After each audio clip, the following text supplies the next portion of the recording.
socialismo científico ou socialismo marxista. As características do socialismo científico: materialismo histórico, materialismo dialético, luta de classes, a revolução proletária, a doutrina da evolução socialista e a teoria da evolução socialista.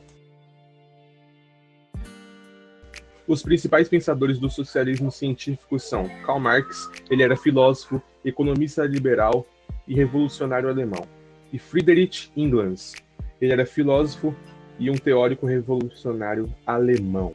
A obra de Karl Marx, intitulada como O Capital, feita em 1867, foi a mais emblemática desse período. Nessa obra, Karl Marx faz uma análise do sistema capitalista e aborda diversos temas como a luta de classes, a divisão social do trabalho e a produção do capital.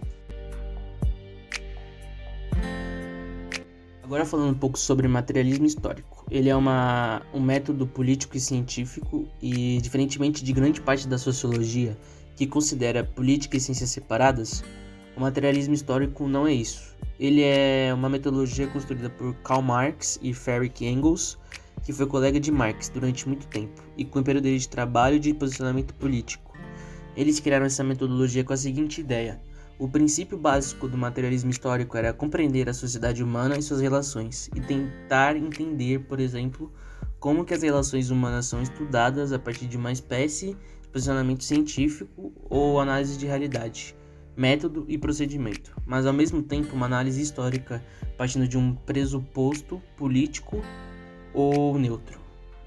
No século XX, o materialismo histórico atingiu seu auge, com vários autores que levaram essa metodologia adiante.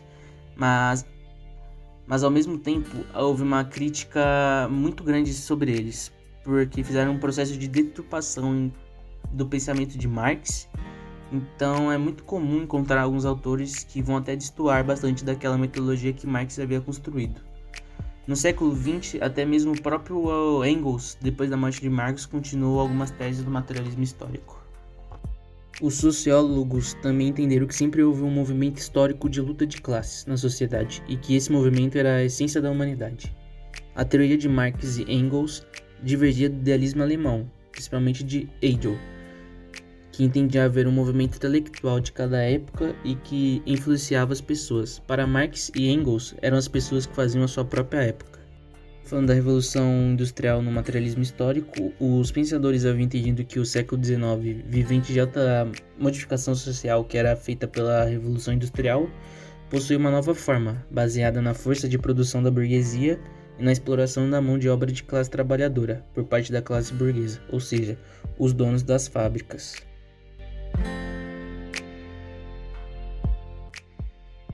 Eu vou falar um pouco sobre o materialismo dialético. O materialismo dialético é uma corrente filosófica que utiliza o conceito de dialética, que é um método de diálogo que usa a contraposição e a contradição de ideias para levar as outras ideias.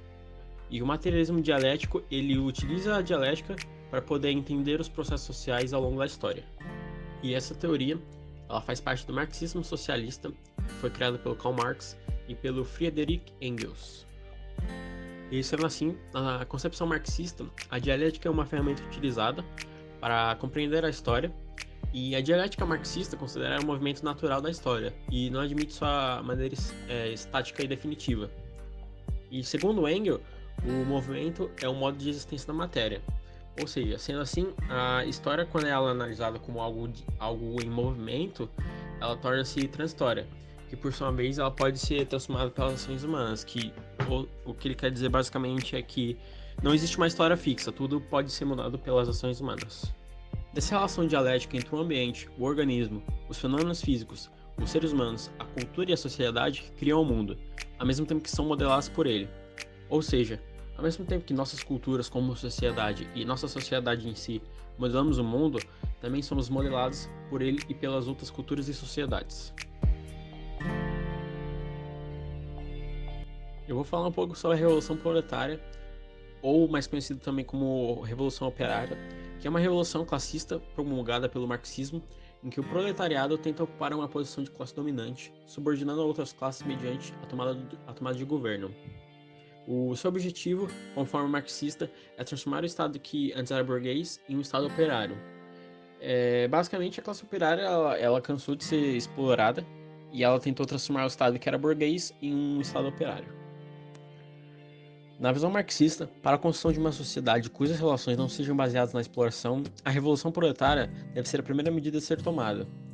Contudo, os autores entendem que essa medida, por si só, ela não resultaria na justiça e na igualdade que eles defendiam como pilares da sociedade ideal. Ou seja, mesmo eles defendendo que a revolução proletária tinha que ser a primeira medida a ser colocada em prática, para que não houvesse nenhum tipo de exploração, eles sabiam que só essa medida não seria o suficiente para a justiça e igualdade que eles defendiam para ser o pilar principal do ponto de vista deles. Segundo essa premissa do socialismo científico, após a revolução proletária e tomada dos meios de produção, seria necessária a existência de um Estado forte, que regularia as relações produtivas. Ou seja, depois da revolução seria necessário um Estado forte para poder tratar de forma justa as relações produtivas. Agora eu vou entrar numa teoria, também é do Karl Marx, que é muito famosa no socialismo científico, que é a ideia da mais-valia, né? A teoria da mais-valia. Essa teoria ela tem duas vertentes, que é a mais-valia absoluta e a mais-valia relativa.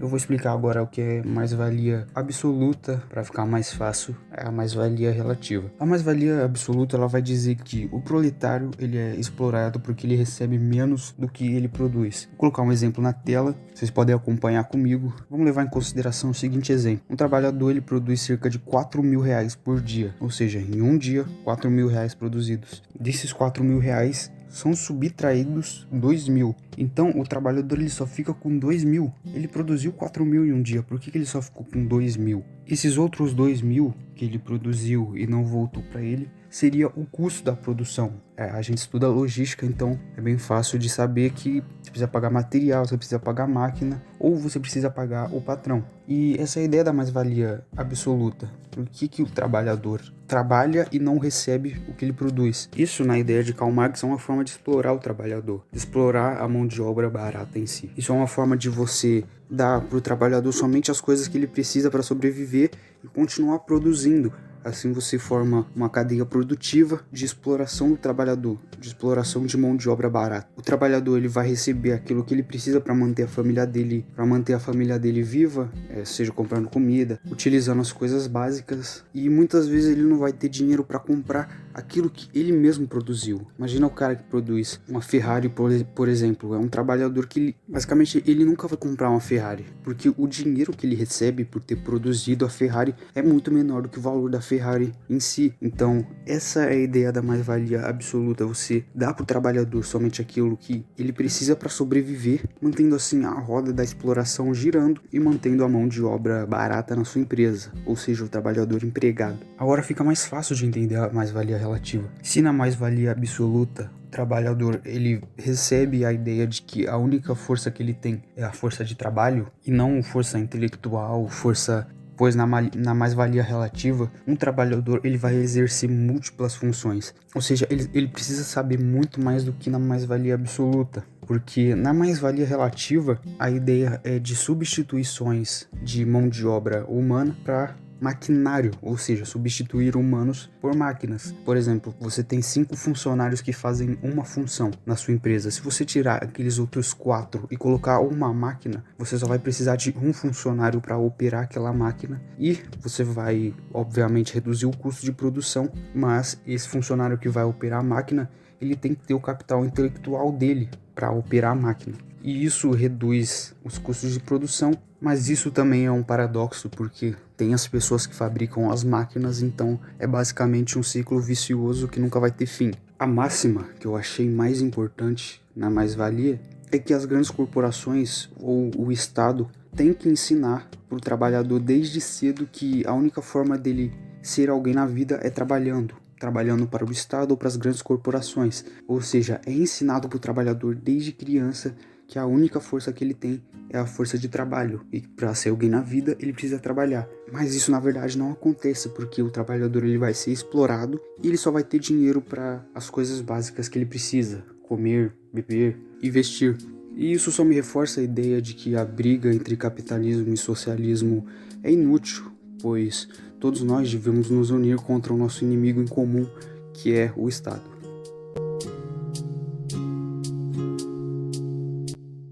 A teoria da evolução socialista seria quando o capitalismo tiver recebido o golpe de morte da mão dos operários, seguindo-se de uma fase de socialismo que terá 3 características: a ditadura do proletariado, a remuneração de acordo com o trabalho realizado e a posse e administração pelo Estado de todos os meios de produção, distribuição e troca. O socialismo, porém, destina-se a ser mera transição para algo superior. Em tempo oportuno, seguir-se ao comunismo, que seria a meta final da evolução histórica. O comunismo significará, antes de mais nada, uma sociedade sem classes. Ninguém viverá da propriedade, mas todos viverão unicamente do trabalho. O Estado desaparecerá, então, e será relegado para o Museu de Antiguidade, juntamente com o machado de bronze e a roda de Fear. Nada o substituirá, exceto as associações voluntárias para controlar os meios de produção e suprir as necessidades sociais. Mas a essência do comunismo é o pagamento segundo as necessidades. O sistema de salário será completamente abolido, cada cidadão deverá trabalhar de acordo com as suas capacidades e terá direito a receber um monte total das riquezas produzidas, uma quantia proporcional às suas necessidades. Agora, um dos assuntos mais importantes sobre o socialismo científico é a teoria da luta de classe, que foi formulada por Karl Marx no século XIX, ou seja, um século onde estava muito presente a Revolução Industrial e, consequentemente, estava crescendo a busca por mão de obra barata para que as empresas, as grandes corporações detivessem lucro, conseguissem mão de obra mais barata para que conseguissem lucrar mais e gastar menos com mão de obra. E Karl Marx, nessa teoria, vai dizer que existem 2 classes, a burguesia e o proletário, ou seja, a classe dominante e a classe dos dominados. A classe dos dominantes seria a que detém os meios de produção, ou seja, os patrões, os gerentes e por aí vai. E a classe dos dominados, basicamente o proletariado, que é, na ideia de Karl Marx, ele é explorado. Isso é uma coisa que a gente vai ver mais pra frente também na ideia da mais-valia, que ele explica mais sobre essa questão de exploração do trabalhador. Mas uma colocação importante aqui é que Karl Marx vai dizer que só existe proletariado porque existe burguesia, ou seja, só existe patrão porque tem trabalhador, e vice-versa. Para um atingir o cargo do outro precisa haver uma revolução, ou seja, se o trabalhador quiser ascender uma posição de burguesia, ele vai precisar ter uma revolução. Eu penso que o maior exemplo desse assunto luta de classes é a Revolução Francesa, pois lá você vai ter tanto a burguesia quanto os camponeses, os trabalhadores comuns, se revoltando contra o Estado. Porque mesmo que seja a burguesia ou os trabalhadores comuns, eles produzem mais do que o Estado. Ou seja, o Estado ele só tem o controle dos impostos e ainda cobrava impostos altíssimos. Então, isso fez com que a burguesia e os camponeses nutrissem juntos um sentimento de revolta. Por que eu trabalho tanto e tenho que pagar um imposto muito alto para a nobreza, para quem não está produzindo nada? Então, essa é a ideia principal de luta de classe. Tem até uma frase do ex-presidente Lula que representa bem também a luta de classe, que é: nunca os trabalhadores conseguiram ganhar nada sem que houvesse luta e revolução. Esse é o principal ponto da ideia de luta de classes de Karl Marx.